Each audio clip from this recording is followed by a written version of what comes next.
Καλησπέρα σε όλους. Μάθηση με ένα κλικ εδώ ο Γιώργος και Βαγγέλης εδώ, καλησπέρα παιδιά. καλή Κυριακή σε όλους από εμάς. Ελπίζουμε να είστε όλοι καλά. Ηχογραφούμε 3 και 20, 10 και 20 βράδυ Ελλάδας. 17 Νοεμβρίου σήμερα και όλες μάλιστα. Στην επέτειο του Πολυτεχνείου, να το πούμε και αυτό, ε, μία πολύ πάντα γενικά συναισθηματικά φορτισμένη μέρα, η επέτειος του Πολυτεχνείου.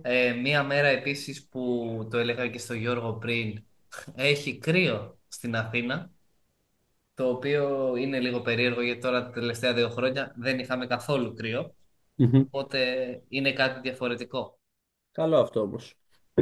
Ναι, μωρέ, εντάξει, χρειαζόταν και αυτό. Χρειαζόταν λίγο να κάνει λίγο κρύο, να φορέσουμε κανένα μπουφάν, ρε παιδί μου. Να γίνει κάτι. True, true. Οπότε πάμε σε να πούμε και στο θέμα σήμερα γιατί είναι πολύ πιθανό να περιμένετε και γι' αυτό ένα part 2 όπως είχαμε πει και με το AI, το οποίο θα γίνει κάποια στιγμή και αυτό γιατί είναι πραγματικά το σημερινό θέμα όπως και το AI και οι πολλοί, γιατί θα πιάσουμε social media σήμερα. Ναι, Το, παιδιά, θα σας φλωμώσουμε στο part 2. ναι, πιστεύω μάλλον ότι θα χρειαστεί γιατί είναι κάτι που είναι των ημερών μας. Υπάρχει πολύ, αυτό λέγαμε πριν και με το Βαγγέλη πριν αρχίσουμε να λέμε για διάφορα. Από διάφορες θεματικές θα πιάσουμε σήμερα σχετικά με αυτά. Λέγαμε για τα ποσοστά, ειδικά στους νέους. Με βάση τη Eurostat μάλιστα, οι απολυτικές 16-29 τα ποσοστά είναι εξωφρενικά υψηλά. Μιλάμε η χαμηλότερη χρήση είναι το 94% στην Ιταλία και στη Βουλγαρία. Το οποίο είναι εξωφρενικό. Ναι, είναι και εγώ αυτό που έβλεπα πριν, γιατί όπως είπε και ο Γιώργος το συζητούσαμε, είναι ότι τα παιδιά από 13 ως 17 ουσιαστικά έφηβοι, αλλά και 18 με 24 λίγο πιο μεγάλοι έφηβοι και νεαροί ενήλικες, το χρησιμοποιούν στην Ελλάδα σε ποσοστό 91%. Δηλαδή είναι ελάχιστα τα άτομα τα οποία δεν ασχολούνται με κάποιο social media και μάλιστα λέγαμε για τα μέσα κοινωνικής δικτύωσης με τον Γιώργο ότι ε, κοιτάμε εμείς τον κύκλο μας γύρω-γύρω, μεγάλος, μικρός, δεν έχει σημασία πόσοι από εμά δεν έχουν κάποιο social media, είτε από τα Instagram, Facebook και λοιπά που είναι τα πιο γνωστά, μέχρι ακόμα και το Viber που είναι μόνο για ανταλλαγή μηνυμάτων, κλήσεις κλπ. Και δεν βρίσκαμε άτομο που δεν έχει Mm. social media. Και Ναι. μάλλον νομίζω ότι είναι και αυτό που επιβεβαιώνει τα νούμερα που δώσαμε. Ναι, και αν δεν το θεωρήσεις, εντάξει, και κάποιος μπορεί να πει ότι το OK, το Viber, που φυσικά είναι και αυτό social media, μπορεί να θεωρήσει chat message app μόνο. Ναι, Από την άλλη πλευρά, σκεφτείτε παιδιά το YouTube, έτσι, γιατί ξεχνάμε καμιά φορά το YouTube, το οποίο είναι ίσως το πιο διαδεδομένο social media, αυτό που λέγαμε και πριν, σε έρευνα που έχει γίνει και στην Αμερική, από το Pew Research Center. Το μεγαλύτερο μακράν social media στην Αμερική και παγκοσμίως είναι το YouTube. 83% των ενήλικων Αμερικάνων χρησιμοποιούν το YouTube. ναι, ειδικά τώρα νομίζω και με τα shorts που τα τελευταία χρόνια έβαλε και τα shorts στο YouTube ανέβηκε ακόμα περισσότερο. Και νομίζω Μμ, ότι δείκτης του πόσο το χρησιμοποιεί ο κόσμος είναι και η άνοδος στις διαφημίσεις, η διάρκεια του, που είναι πλέον πολύ μεγαλύτερη. ναι, και μάλιστα δεν δουλεύουν πολλά και από το ad blocker όπως δούλευαν κάποτε. Φυσικά υπάρχουν τρόποι να το κάνεις, Ναι, να το προσπεράσεις, αλλά όσο προχωράει και η τεχνολογία εξελίσσεται, ναι, μεν και αυτή εξελίσσεται, αλλά σίγουρα εξελίσσεται και των διαφημιστών όπως ναι, ναι, προσπαθούν να ξεκάθαρα. προβληθούν. Απλά είναι ουσιαστικά ο τρόπος να σε αναγκάσει το YouTube να βάλεις premium. Μόνο έτσι είσαι σίγουρος για τις διαφημίσεις, γιατί αυτό που λέμε είναι τεράστιες πλέον. Δηλαδή από τα 5 δευτερόλεπτα που θυμάσαι είχε πρωτοξεκινήσει, Ναι. τώρα έχει και 40, 45, 50. Και 1 λεπτό και 1,5. Βέβαια υπάρχει τρόπος να το σκυπάρεις αυτό. Αλλά σε γενικές γραμμές δίνεται αυτή η δυνατότητα. Ναι, εντάξει. Μμ. Να πιάσουμε και το πρώτο θέμα έτσι που είπαμε με το Βαγγέλη που το συζητούσαμε, το οποίο είναι και σχετικά έτσι λίγο να μιλήσουμε και το τις διαφορές πολιτισμικές, οποίες συναντάμε και στα social media, μάλιστα με Ελλάδα, Ευρώπη, μπορούμε να πούμε, και Αμερική. Μιας και είμαι εδώ πέρα και έχω μια ιδέα φυσικά, εντάξει, γιατί είμαι μόνο ένα χρόνο και κάτι, αλλά μπορώ να πω ότι ε, έχω δει και πώς τα χρησιμοποιούν ειδικά τα παιδιά και από το σχολείο ή οι φίλοι που είναι κοντά στην δική μας ηλικία με του Βαγγέλη ή ακόμη και οι διαφημίσεις που λέγαμε πριν, έτσι. Ναι, κοίτα, την πρώτη διαφορά νομίζω την ανέφερες και μόνο ότι στην Αμερική το πιο ευρέως διαδεδομένο social media είναι το YouTube. Είναι κάτι το οποίο σίγουρα δεν ισχύει για την Ελλάδα και θα κάνω μια πρόβλεψη, θα πω ότι πλέον είναι το TikTok, ενώ παλαιότερα ήταν το Instagram. Δηλαδή η πρώτη διαφορά τη βρήκαμε. Ναι, τώρα η αλήθεια είναι εδώ πέρα το TikTok, όσο και να κάνει εντύπωση περισσότερους, γιατί νομίζω το έχουν πολύ συνδέσει το TikTok με τα trend που λέγαμε και πριν, θα μιλήσουμε και αργότερα, με την Αμερική. Περιέργως, και μιλάω, βέβαια μιλάω τώρα για τους ενήλικες και όχι για τους έφηβους, γιατί αυτό σίγουρα θα είναι ένα διαφορετικό ποσοστό, αλλά από τους ενήλικες Αμερικάνους μόνο μόνο, μεγάλο ποσοστό είναι, αλλά όχι αυτό που περιμένουμε, ένα 33% χρησιμοποιεί το TikTok καθημερινά. Ναι, Ενώ μιλάμε τώρα, YouTube είναι 83, είπαμε πριν, Facebook 68, Instagram 47, ακόμη και το Pinterest, που όποιος δεν το ξέρει είναι social media κυρίως με εικόνες, είναι στο 35, είναι πιο πάνω από το TikTok, το οποίο είναι τρελό. το οποίο είναι σίγουρα τρελό γιατί το Pinterest το χρησιμοποιούμε πιο πολύ εμείς στη δουλειά μας. Δηλαδή περισσότερο ιδέες βλέπουμε. Είναι τέτοιο social media, δεν έχει καμία σχέση με το TikTok. Γενικά σε αυτό που έχουν όλα τα social media είναι πληροφορία. Είναι ένας καταιγισμός πληροφορίας και όσο πάει ουσιαστικά γίνονται περισσότερες πληροφορίες σε λιγότερο χρόνο. Νομίζω αυτό είναι ένα σημαντικό θέμα. Ναι, πράγματι. Και μιας και το αναφέραμε κιόλας με επίσημα στατιστικά για να δούμε και ποιος πολύ χρησιμοποιεί. Βέβαια τώρα μιλάμε για τους ενήλικες πάντα παιδιά έτσι και δεν μιλάμε για εφήβους, οπότε βάλτε στο μυαλό σας ότι η Ελλάδα έχει και ένα πολύ μεγαλύτερο σε μέσο όρο ηλικία πληθυσμό. Εξακολουθεί παραδόξως να είναι, όσο και να μην το πιστεύω ούτε εγώ, πρώτο το Facebook στην Ελλάδα, Μμμ. δεύτερο το Instagram, τρίτο το Twitter περιέργως, Όπα, τέταρτο το TikTok και πέμπτο το Pinterest. σόπα. Οκ. Μμμ. Το Εντάξει, Facebook. αλλά νομίζω βάζουμε στο γεγονός μας ότι αυτό, να μην ξεχνάμε ότι το Facebook, ας πούμε, που μάλιστα είναι το ποσοστό 30% του ελληνικού πληθυσμού, 2.673.000 με βάση φετινή έρευνα. Νομίζω πρέπει να συμπεριλαμβάνουμε στο μυαλό μας ότι το Facebook χρησιμοποιούμε και με το Messenger, έτσι. Πιάνεται και αυτό μέσα. Ναι, είναι το ίδιο ουσιαστικά. Είναι το ίδιο. Εντάξει, όπως λένε, ξέρω εγώ, οι πιο νέοι, το Facebook είναι για τους boomers. Έτσι. Ναι, εντάξει, αυτό ισχύει και δεν. Κυρίως εντάξει, και δεν ισχύει. Αλλά ναι, όντω τα παιδιά, εντάξει, ειδικά οι έφηβοι, ναι, δεν θα χρησιμοποιήσουν τόσο πολύ Ναι. εφαρμογές όπως Είναι, Facebook, ακόμη και Instagram, έτσι. Το Instagram είναι πιο πολύ στη δική μας ηλικία. Χρησιμοποιούν βέβαια και τα παιδιά, οι έφηβοι, αλλά όχι τόσο πολύ. Το οποίο και πάλι και αυτό είναι, εντάξει, θέλει μια προσοχή σίγουρα σε τέτοιες ηλικίες, έτσι. σίγουρα, εντάξει, και όσο πάνε τα παιδιά το χρησιμοποιούν από μικρότερη ηλικία, δηλαδή βλέπεις Μμμ. ότι έχουν λογαριασμούς πλέον σε δύο social media, σε μικρή ηλικία, δηλαδή ακόμα και μαθητές δικοί μας που είναι στο δημοτικό, πέμπτη, έκτη δημοτικού, πολύ εύκολα λογαριασμό σε Instagram και σε TikTok. Δεν το συζητάω.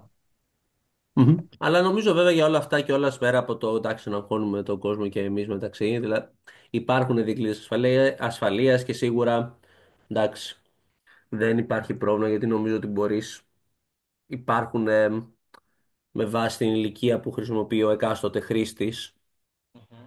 και το ανάλογο content και το τι θα σου δείξει και όχι. Θεωρώ. Ναι, Δεν είμαι μωρέ, 100% σίγουρος. και δουλεύει, θα σου πω, δουλεύει και ο αλγόριθμος έτσι, μωρέ, Μμ. ό,τι βλέπεις, βέβαια θα μου πεις και άμα δει κάτι κακό, μετά ο αλγόριθμος δεν θα δουλέψει και θα του δείξει περισσότερα άσχημα πράγματα. Ναι, αλλά και εκεί υπάρχουν φίλτρα τα οποία μπορούν να μπουν και να βοηθήσουν. Μμμ.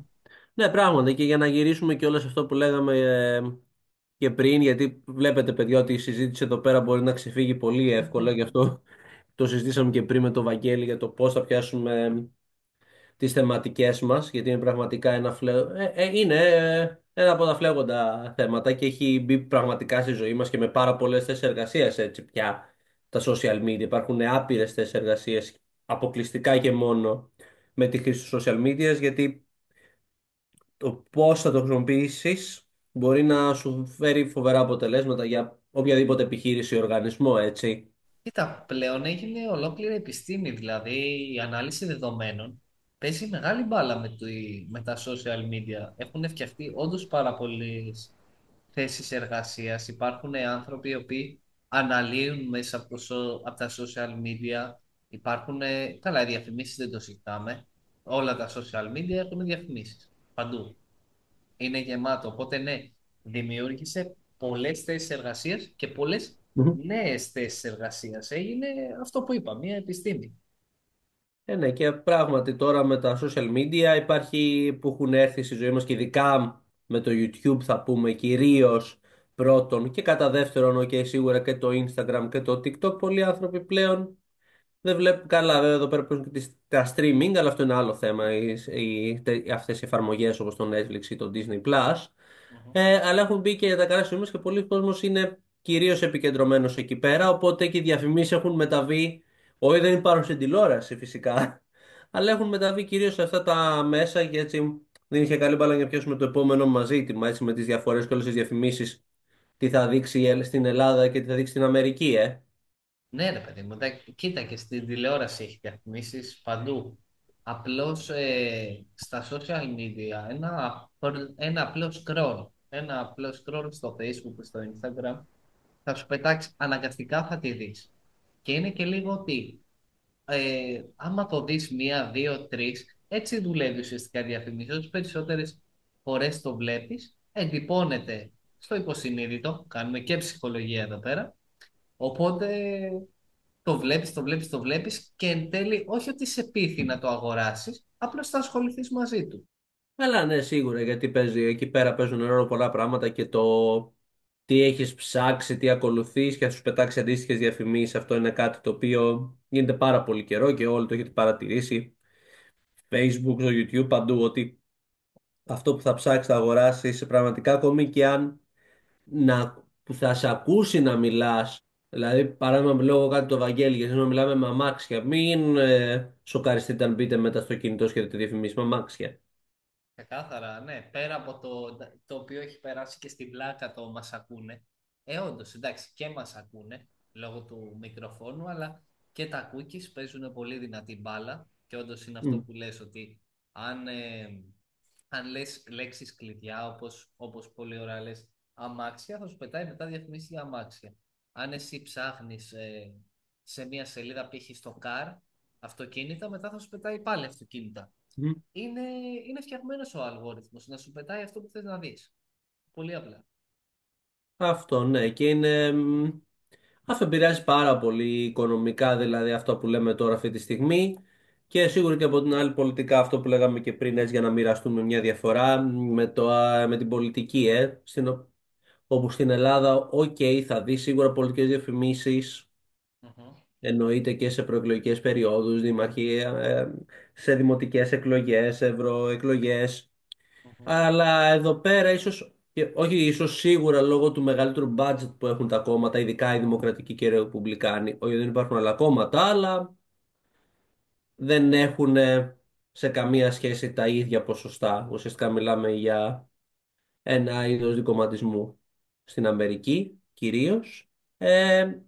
Αλλά λόγω αυτής της οικονομικής δυνατότητας θα δεις πάρα πολύ περισσότερες διαφημίσεις σε σχέση με την Ελλάδα, δηλαδή κάτω από την προεκλογική περίοδος. Ε, Κυρίως Σεπτέμβριο και ειδικά Οκτώβριο, ο κακός χαμός γινόταν. Ναι, ρε παιδί μου, και το ενδιαφέρον είναι, το άκουγα και σε ένα podcast, ότι ρε παιδί μου, ο Τραμπ βάσισε μεγάλο κομμάτι της προεκλογικής του εκστρατείας μιλώντας σε podcast.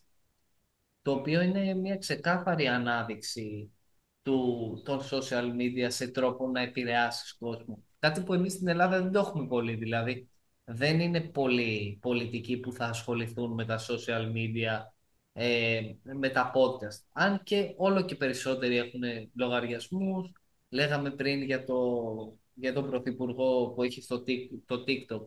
Ουσιαστικά, εντάξει, Γεωργιάδης, πολύ ενεργό στα social media. Βάζουν σιγά σιγά. Ναι, εντάξει, σίγουρα. Αυτά ευτυχώ δεν τα έχω πολύ δει. Αλλά Δεν φαντάζομαι χάνεις και κιόλα. τίποτα.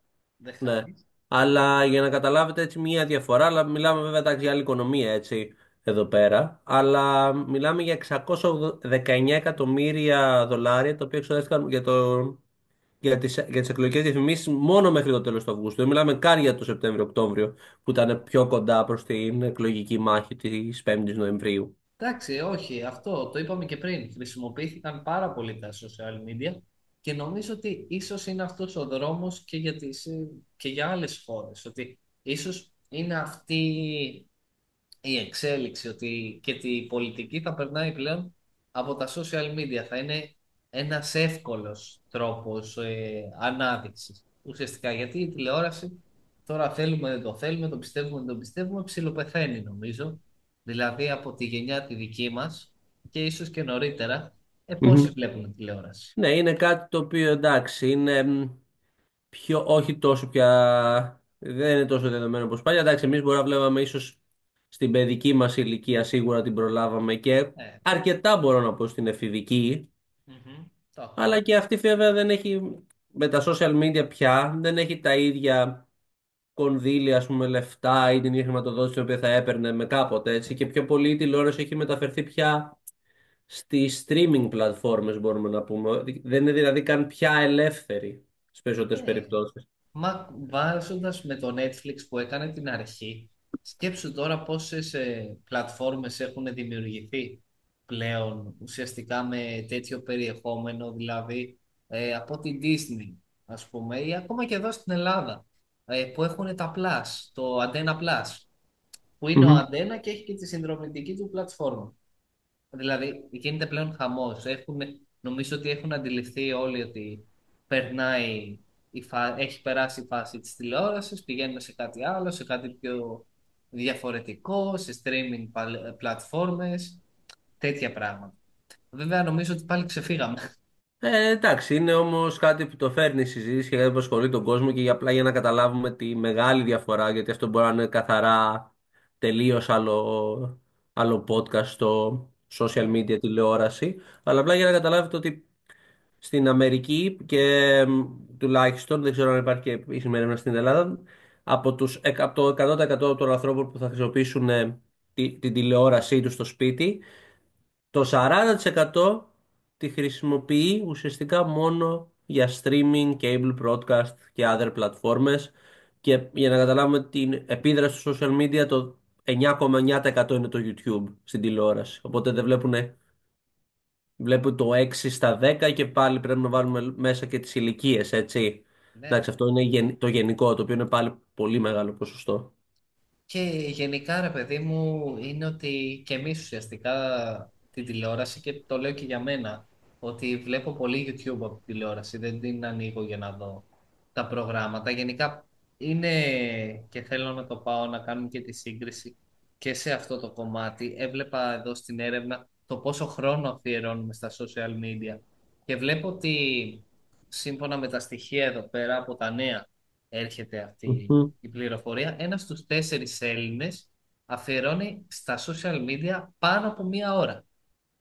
Πάνω. Ενώ λέει ουσιαστικά ότι η Generation Z κατά μμμ, μέσο όρο αφιερώνει μέχρι και 2 ώρες τη μέρα στα social media. Έτσι. μμμ, Δηλαδή φαντάζομαι ότι Ε, και όταν λέμε για Generation Z, εννοούμε για εμάς. Ουσιαστικά για την ηλικία τη δική μας. Εμείς δεν είμαστε αυτοί. Η Z, αν μμμ. δεν κάνω λάθος. Όχι, εμείς είμαστε για πολύ λίγο στο Ή πιο πίσω. millennial, γιατί οι millennials πιάνει πάρα πολλά χρόνια ουσιαστικά, είναι από το 1981 μέχρι Α, το 1996, οπότε είμαστε προς το τέλος των millennials. ωραία. Τότε η Z είναι από το 97 και μετά. Ή Ναι, το ναι, ναι, X. είναι από το 97 και μετά, Οκ, οπότε ρε παιδί μου, μέχρι 2012 νομίζω. ναι, σκέψου ότι κατά μέσο όρο. οι άνθρωποι αυτοί αφιερώνουν ως 2 ώρες τη μέρα. Ενώ ένα στους 4 πάνω από 1 ώρα. Δηλαδή, βλέπουμε ότι υπάρχει, αφιερώνουμε πολλές ώρες στα social media και αν μάλιστα θέλετε να δείτε κι εσείς πόσες ώρες αφιερώνετε, μπορείτε να πάτε στις ρυθμίσεις να κοιτάξετε μέσα από τη συσκευή για το κινητό, το πόση ώρα αφιερώνετε στο Instagram, το Facebook, το TikTok, το YouTube. Το έχει και το λέει και είναι και πολύ ενδιαφέρον. Ναι, όχι, και για τα κινητά πια, ας πούμε, iPhone που έχω εγώ βγάζει στο τέλος της εβδομάδας και μπορεί να κάνεις μια καλή σύγκριση, το οποίο νομίζω βοηθάει έτσι σαν ένα reflect, μια αντανάκλαση του τι έχει γίνει, αλλά και αυτό το ποσοστό που είπες καλό είναι σχετικά στην Ελλάδα. Φυσικά δεν είμαστε εμείς να κρίνουμε τι είναι καλό και τι είναι κακό, αλλά φαντάζομαι στην Όχι. Αμερική το αντίστοιχο είναι 2 ώρες και 24 λεπτά. Ναι, είναι αρκετές, έτσι. Πάρα πολλές. Δηλαδή, βάλ το κάτω και σκέψου ότι αν 2 ώρες τη μέρα αφιερώνεις εκεί, ένα οχτάωρο πες κοιμάσαι και είναι άλλο ένα οχτάωρο Η δουλεύεις. δουλειά. Έτσι. Μιλάμε για 8 και 8 16 και οι δύο που αφιερώνεις στα social media είναι 18. Άρα έχεις άλλες 6 ώρες που σου μένουν, έτσι. Δεν είναι λίγο, έτσι, να αφιερώσεις τις δύο από τις 24 στα social media. Δεν το λες λίγο. Όχι, είναι πολύ ακραίο και στενάχωρο, εντάξει. Γιατί, οκ, θα μα πει κάποιο εδώ πέρα, φυσικά πάλι σου λέω δεν είμαστε εμεί να κρίνουμε κτλ. Και μπορεί να δει και ένα ντοκιμαντέρ που λέω λόγω κομική στα social media, έτσι. Δεν είναι ότι δεν υπάρχουν και δεν έχει επιλογέ μου στο YouTube, παράδειγμα. Ναι, ρε, σίγουρα. Αλλά ναι, δεν είναι και ότι καλύτερο και αυτό πάει νομίζω και ως μια καλή γέφυρα για το επόμενο θέμα κιόλα. Γιατί το είπαμε κιόλα ότι πόσο μπορεί να επηρεάσει τα social media ή να απομονώσουν ή να κάνουμε μεγάλη χρήση και να πούμε και έτσι και με την άνοδο και τα προβλήματα που δημιουργεί και στην ψυχική μας υγεία, αλλά και πόσοι εμφανίζονται για την ψυχική υγεία οι οποίοι δεν είναι πραγματικά επιστήμονες Ναι, σχετικοί με την ψυχολογία, έτσι. το λέγαμε και πριν, και ας ξεκινήσουμε από αυτό πρώτα. Γενικά στα social media χρειάζεται να φιλτράρεις πολλά πράγματα. Γιατί όπως είπαμε ο αλγόριθμος δουλεύει έτσι, σου πετάει πράγματα σχετικά με αυτά που ψάχνεις, με αυτά που βλέπεις, οπότε θέλει εκεί πέρα ένα φίλτρο και περισσότερο τώρα μιλάω για τους ενήλικες ανθρώπους. Υπάρχει πολλοί κόσμος εκεί μέσα ο οποίος έχει εκμεταλλευτεί τα social media και τη δύναμη που δίνουν και παριστάνει πολλές φορές τον ψυχολόγο. Παριστάνει πολλές φορές το fitness coach. Ξέρω εγώ. Ε, και αυτοί οι άνθρωποι δεν έχουν καταλάβει τη δύναμη που έχουν και το πώς μπορούν να επηρεάσουν κάποιον άνθρωπο. Οπότε βλέπουμε συχνά να εμφανίζεται αυτό που λέω. Άνθρωποι οι οποίοι δεν έχουν καμία ιδέα, δεν είναι επαγγελματίες και εκφράζουν, να το πω λίγο απλά, την αποψάρα τους. Όχι, είναι ένα σοβαρό πρόβλημα και αυτό ακριβώς που είπες, δεν είναι μόνο τα προβλήματα που θα σου δημιουργήσει στη ψυχική υγεία δυνητικά, έτσι. Είναι ότι πρέπει να ψάξεις και να φιλτράρεις καλά το τι βλέπεις, ακόμη και είπες fitness για τη γυμναστική. Ποιες συμβουλές θα ακούσεις σχετικά με τη δίαιτα, τι απόψεις θα πάρεις. Υπάρχουν πάρα πολλά που μπορούμε να σχολιάσουμε εδώ πέρα. Θα μπορούσαμε να μιλάμε πάλι ώρες ατέλειωτες γι' αυτό, έτσι. Είναι κρίμα δυστυχώς που υπάρχουν άνθρωποι που πέφτουν για αυτά και υπάρχουν και δυστυχώς αρκετοί, δεν από όλοι φυσικά, αλλά υπάρχουν αρκετοί οι οποίοι σίγουρα κοιτάνε το προσωπικό τους όφελος και κέρδος, έτσι, και πουλάνε προγράμματα για 1002 πράγματα. Προφανώς κάποια και είναι αληθινά, έτσι, δεν λέω ότι είναι όλα ψέματα, Μα προς προς Θεού, Θεού. αλλά δεν Ναι, είναι ρε, όλα. δεν θα τους βάλουμε όλους τους κάρτους, αλλά επειδή υπάρχει κόσμος που αυτό που λέμε, ότι το εκμεταλλεύεται αυτό. Δηλαδή, ο άνθρωπος ο οποίος ρε παιδί μου, ας πούμε τώρα με τους ψυχολόγους. Δεν έχουν όλοι οι άνθρωποι την οικονομική άνεση να πάνε σε έναν ψυχολόγο. Οπότε υπάρχει κόσμος που όντως ακολουθεί σελίδες στο Instagram με θέματα ψυχολογίας. Και εγώ ακολουθώ, μου αρέσουν. Εκεί χρειάζεται το φίλτρο γιατί υπάρχει κόσμος που, ξέρω εγώ, διαβάζει δύο-τρεις βλακιούλες στα social media, πάει και αυτός και την πετάει εκεί πέρα. Το ανεβάζει. Το παίζει και αυτός ψυχολόγος. Εκεί είναι θέμα, ρε φίλε, γιατί ο άνθρωπος που έχει ένα ζήτημα, εντάξει, δεν θα βοηθηθεί από τέτοιες πρακτικές. Καλά, ναι, εννοείται ότι αυτό ισχύει και φυσικά για τέτοια θέματα, γι' αυτό υπάρχουν εκεί οι ειδικοί και γι' αυτό σπουδάζουν χρόνια ολόκληρα, έτσι. Δεν το Ναι, συζητάμε αυτό. με αυτό λέμε ότι λίγο ρε παιδιά ότι προσπαθούμε και το λέμε και για μας που το χρησιμοποιούμε ότι προσπαθούμε να φιλτράρουμε κάπως τις πληροφορίες που λαμβάνουμε γιατί είναι όντως πάρα πολύ μεγάλος όγκος πληροφοριών και χρειάζεται ένα ξεσκαρτάρισμα γενικότερα. Μμμ. Και να προσθέσουμε κιόλας ότι φυσικά και όλες πολλές φορές και τα social media και αυτό μιλάμε κυρίως σε πιο νεαρές ηλικίες, γιατί εντάξει όσο είσαι πιο μεγάλος θεωρητικά μπορείς να φιλτράρεις τα πράγματα καλύτερα από ένα παιδί, αλλά σίγουρα κιόλας τα social media αυτό μειώνουν, δηλαδή η υπερβολική χρήση, δηλαδή τώρα αυτό που είδαμε 2 ώρες που λέμε, αυτές τις 2 ώρες που αναφέραμε πριν, που ξοδεύουν κατά μέσο όρο στην Αμερική, θα μπορούσες να βγεις έξω και να τις ξοδέψεις ουσιαστικά με τους φίλους σου. Δεν σου λέω απαραίτητα να είναι και 2 ώρες, μπορεί να είναι μία, αλλά είναι τρελό να σκεφτείς δυστυχώς πόσο πέφτουμε μέσα στη λούπα, ειδικά τώρα πια με τα short που ανέφερες πριν και στο YouTube ή το TikTok, τα πιο γρήγορα social media, γιατί είστε πραγματικά κιόλας πολλές φορές, αν παρατηρήσουμε, με τον τρόπο κιόλας τον οποίο μιλάνε,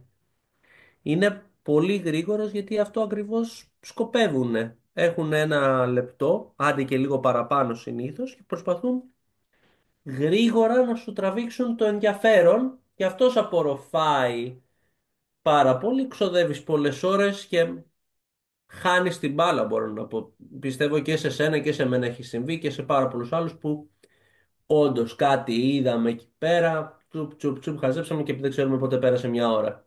Ναι, δεν το καταλαβαίνεις. Με το που κάτσεις και αρχίσεις και σκρολάρεις και είναι αυτή η δύναμη που έχει ειδικά το TikTok τώρα, το κάνει και το Instagram και το YouTube με τα Ναι, short. και το Instagram, σωστά. Ναι, αλλά αυτό ότι πιάνεις, ξεκινάς ένα βιντεάκι, πας και για το πότε πέρασε μία ώρα, έχει περάσει αέρας. Και εκεί είναι επίσης ένα θεματάκι. Βέβαια, επειδή για τα social media είπαμε πολλά αρνητικά, να συμπληρώσω αυτό που έλεγε ο Γιώργος, που έλεγε ας πούμε να βγεις για ένα καφέ με τους φίλους σου, αντί να μιλήσετε από τα social media. Εμάς τώρα που με τον Γιώργο που είμαστε μακριά, π.χ. τα social media μας βοηθάνε πάρα πολύ. Δηλαδή, επικοινωνούμε μέσω των social media, έτσι. Καλά, ναι. Είναι και απαραίτητα, δεν είναι το ανέφερα και εγώ αυτό πριν από την άποψη ότι ναι, προσέξτε καθόλου και τα λοιπά. Απλά με ένα μέτρο για τον καθένα, έτσι, γιατί ο καθένας κρίνει πώς θα αξιοποιήσει το τέλος μέρας του χρόνου. Εμείς δεν είμαστε ούτε ψυχολόγοι, ούτε life coach που είναι της Ευτυχώς μόδας. όχι. Να σας πούμε ούτε πόσο θα τα χρησιμοποιήσετε, πώς και τα λοιπά. Είναι πάρα πολύ χρήσιμα, αν χρησιμοποιηθούν σωστά, αυτό είναι Σίγουρα. το μόνο σίγουρο. Αλλά σίγουρα αυτό, το μέτρο είναι εσείς θα το κρίνετε. Μμμ. Αλλά αυτό είναι που είπες και πριν και εσύ, Βαγγέλη. Άμα ξέρεις ότι έχεις 8 ώρες δουλειά, 8 ώρες ύπνο και χαλάσει και άλλες 2 ώρες, ναι, οκ. Δεν μπορείς να το κάνεις κάθε μέρα. Δεν Όχι. μπορείς. Μπορείς, αλλά με ποιο κόστος. Ναι, είναι ξεκάθαρα το τι επιλέγεις, ρε παιδί μου. Το είπαμε και πριν, δεν χρειάζεται να λέμε το ίδιο. Είμαστε στην εποχή των social media. Τέλος. Είναι πάρα πολύ στη ζωή μας. Είναι μέσα, ναι, χρησιμοποιούμε, αξιοποιούμε το χρόνο μας πολλές φορές καθήμενοι, παίζοντας τα social media, ρε παιδί μου. Απλώς είναι αυτό, το ξαναλέμε. Φίλτραρε λίγο το χρόνο σου, ρε παιδί μου. Δηλαδή, δες ότι πόσο χρόνο έχω να ξοδέψω εκεί πέρα. Γιατί μερικές φορές όντως πέρα από την πλάκα καταλήγει ουσιαστικά απλά να περνάς το χρόνο σου έτσι. Αυτό που λέμε binge watching, που το λέμε και για τις σειρές, το κάνουμε και για με τα social media. Σπαταλάμε απλά το χρόνο μας, ενώ μπορούμε να κάνουμε άλλα πιο πιο ενδιαφέροντα θα έλεγα πράγματα, πιο καλά είτε για την εμφάνισή μας, ξέρω εγώ, γυμναστική, είτε και για την υγεία μας πάλι γυμναστική ή πιο δημιουργικά πράγματα. Δηλαδή είναι και τα social media ένα κομμάτι ότι, πώς να το πω ρε παιδί μου, όχι σε αποβλακώνει, αλλά δεν σε κινητοποιεί κιόλας ρε εσύ. Δεν σε κινητοποιούν τόσο. Ναι, όχι πάντα. Μπορεί σίγουρα να σου προσφέρει και κίνητρο. Κάποια Μμ. πράγματα δεν είναι ότι είναι όλοι οι λογαριασμοί αποθαρρυντικοί το οτιδήποτε και κάποια μπορεί να σου δημιουργήσουν και κίνητρο. Το θέμα είναι όμως να έχεις και χρόνο μέσα στη μέρα σου φυσικά εκτός από αυτά για πραγματικά για σένα. Και άμα θες φυσικά δεν είναι σίγουρα κακό βρε παιδί μου. Αυτό δεν είμαστε εδώ να κρίνουμε παιδιά αν είναι καλό ή κακό. Αυτό είναι προσωπικά του καθένα. Μιλάμε γενικά για το social media και μιλάμε πράγματι πώς έχουν επηρεάσει και τα λοιπά. Και έτσι και το έφερε όπως το φέρνει και η κουβέντα. Μμμ. Ένα επίσης έτσι και σαν τελευταίο στατιστικό κιόλας από αυτή την γι' αυτό τουλάχιστον το podcast, αυτό το πρώτο Μμμ. μέρος, γιατί όπως είπαμε είναι πάρα πολλά μπορούμε να συζητήσουμε και βλέπετε τα συζητάμε λίγο τώρα με το Βαγγέλη, ότι όσο πιο μικρό είναι το εισόδημα με βάση έρευνα του Pew Research Organization, Μμμ. όσο πιο μικρό το εισόδημα, τόσο μεγαλύτερη και η χρήση των social media. Ενδεικτικά μόνο ένα, να πούμε για το TikTok, Βαγγέλη. Ναι, ναι, Ενδεικτικά μόνο. ναι, ναι. Φανταστείτε ότι όσοι βγάζουν λιγότερο από 30.000 το χρησιμοποιούν κατά 72%, ενώ όσοι βγάζουν 75.000 και πάνω, μιλάμε για δολάρια πάντα και στην Αμερική, είναι στο 65%. Οπότε βλέπουμε, και αυτό ισχύει για όλα τα social media, ας πούμε στο Facebook είναι 44% στους λιγότερο από 30.000, 27% στο περισσότερο από 75.000. Άρα βλέπουμε και πώς και ο οικονομικός παράγοντας επηρεάζει τη χρήση. Ναι, ξεκάθαρα και νομίζω ότι θα συμφωνήσεις σε αυτό.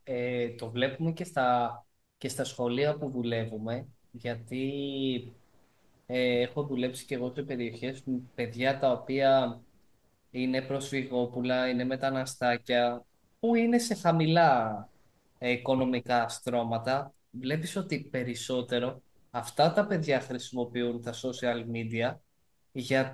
Γιατί δεν πηγαίνουν σε πολλές δραστηριότητες. Ενώ τα παιδιά τα οποία οι γονείς τους έχουν μία οικονομική δυνατότητα, θα το πάει το παιδάκι, θα το πάει στο ποδόσφαιρο, θα το πάει στο φροντιστήριο, θα το πάει στο μπάσκετ. Γενικά θα το πάει σε κάποιες δραστηριότητες, οπότε ανάλογα θα μειωθεί και ο χρόνος στα social media. Οπότε είναι και κάτι που άμα το βάλεις κάτω, έχει μεγάλη λογική. Ναι, σίγουρα. Και αυτό είναι και λειτουργεί και αλυσιδωτά. Γιατί με το να πα, α πούμε, ποδόσφαιρο, θα έχει και φίλου και εκεί πέρα, πέρα από το σχολείο. Οπότε μεγαλώνει τον κύκλο σου, Μμμ. μεγαλώνει τι πιθανότητε εξόδου. Έτσι, και ειδικά όσο πα προ την εφηβεία για να βγει. Το οποίο είναι κάτι πάρα πολύ σημαντικό. Ή το να μαθαίνει μια ξένη γλώσσα, όπω να πηγαίνει φροντιστήριο για αγγλικά ή γαλλικά ή γερμανικά, πάλι σου ανοίγει το μυαλό και τον τρόπο σκέψη το να μιλά και να σκέφτεσαι σε άλλη γλώσσα. Γιατί αυτό είναι επιστημονικά αποδεδειγμένο. Ότι όταν μιλά σε μια άλλη γλώσσα πέρα από τη μητρική σου, είσαι ένα διαφορετικό άνθρωπο. Ναι, ναι. Σε πολλά πράγματα, όχι σε όλα φυσικά, Μμμ. αλλά φέρεσαι αρκετά διαφορετικά. Δεν φέρεσαι το ίδιο Μμμ. 100%. Ναι, ρε παιδί μου, είναι. Οπότε, ναι, αυτό που είπες κάνει πολύ δυνατή πρακτική εφαρμογή. Δηλαδή, είναι κάτι το οποίο είναι ξεκάθαρο. Ωραία, εγώ λέω να πατήσουμε μία πάση εδώ, να βάλουμε μία άνω τελεία και να συνεχίσουμε. Ναι, όχι, είναι αυτό. Ηχογραφούμε για πάνω από μισή ώρα από ό,τι βλέπω, οπότε είναι ένα καλό σημείο. Ελπίζουμε και να μην σας ταλαιπωρήσω πάρα πολύ, γιατί η αλήθεια είναι ότι η σκέψη μας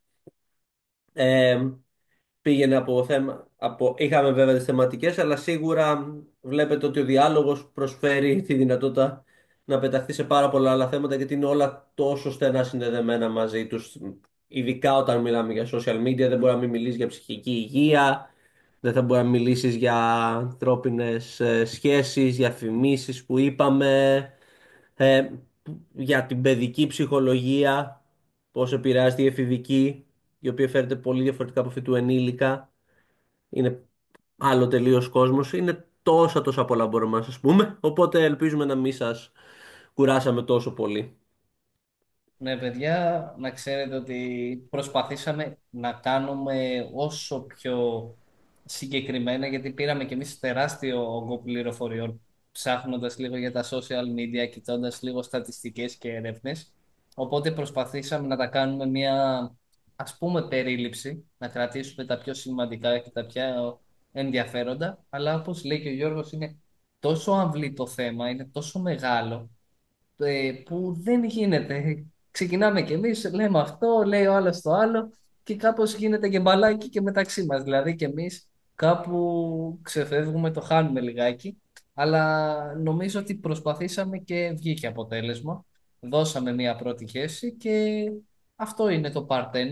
Θα Ναι. συνεχίσουμε σίγουρα και με part 2 Μμμ. γιατί έχουμε πραγματάκια να πούμε. Μη σου πω και Ναι. part 3. Ναι, ούτε για τα trend δεν μιλήσαμε, το οποίο έτσι λέγαμε το πώς βγαίνουν αυτά στη φόρα, πώς ξεκινάνε, είναι πολλά αυτό. Ελπίζουμε να σας άρεσε πάντως. Έχουμε δουλίτσα, ρε παιδί. Ναι. Ελπίζουμε να σας άρεσε το σημερινό podcast. Θέλουμε και τα δικά σας σχόλια και πραγματικά άμα έχετε κι εσείς κάτι να μας προτείνετε στα social media το οποίο μπορεί να έχει πολύ ενδιαφέρον να συζητήσουμε θα είναι μεγάλη μας χαρά. Αυτά από εμένα. Ναι, παιδιά, ό,τι είπε και ο Γιώργος, σας το λέμε συνέχεια, αλλά το θέλουμε πολύ. Αφήστε μας σχόλια, δώστε μας ανατροφοδότηση γενικά. Τώρα, ειδικά που ανεβάζουμε και τα επεισόδια στο YouTube και μπορείτε να μας γράψετε και πιο άνετα από κάτω, να μας παρακολουθείτε, ανεβάζουμε τουλάχιστον 2 φορές την εβδομάδα θέματα, κάποια άρθρα στο Facebook, στο Instagram. Οπότε, ναι, δώστε μας ανατροφοδότηση, μιλήστε μας και μέχρι την επόμενη φορά, από μένα να είστε καλά, παιδιά. Καλή συνέχεια σε όλους και καλή εβδομάδα. Γεια σας.